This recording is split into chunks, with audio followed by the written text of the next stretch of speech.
This is what democracy looks like. Show me what democracy looks like. This is what democracy looks like. Show me what democracy looks like. This is what democracy looks like. Show me what democracy looks like. This is what democracy looks like. Show me what democracy looks like. This is what democracy looks like.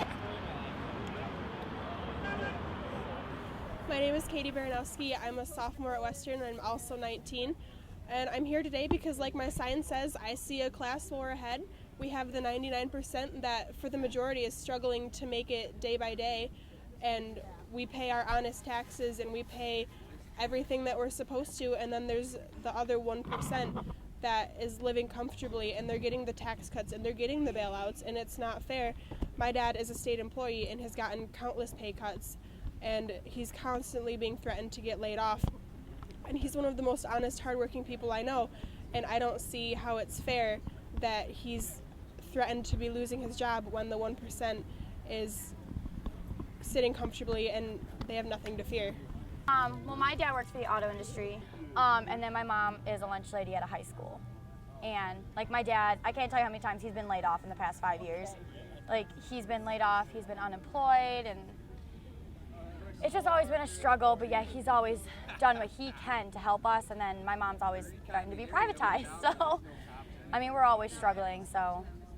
My dad, for years, has been saying, you know, why are we struggling, and I don't know, my dad's kind of been preaching this whole message for a few years now, and so I've been slowly hearing it, and then when I started seeing the protests and the Occupy Wall Street started, and now it's across the country, then I realized this is a really big deal. It's better to just come out and stand up for what we believe in rather than sit back and watch someone else do it.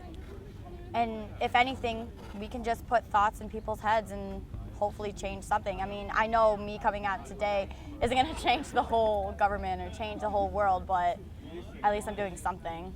We got sold out! We got sold out! No fees! Education should be free, no fines!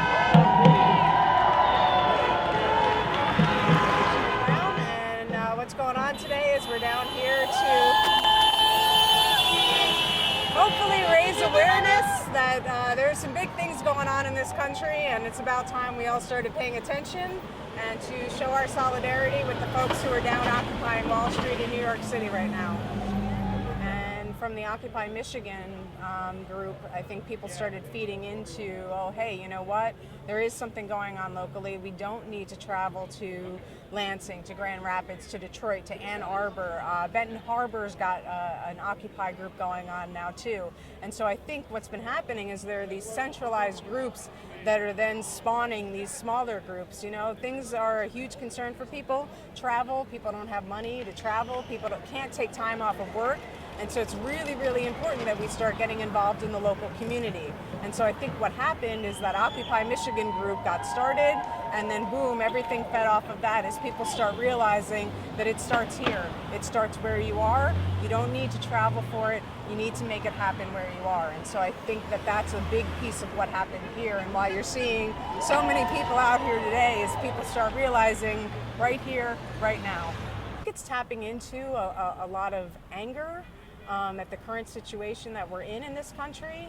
I think more importantly, it's tapping into some of what we saw in the presidential campaign in 2008, that there was a groundswell there and people had a lot of faith in the fact that things were going to change.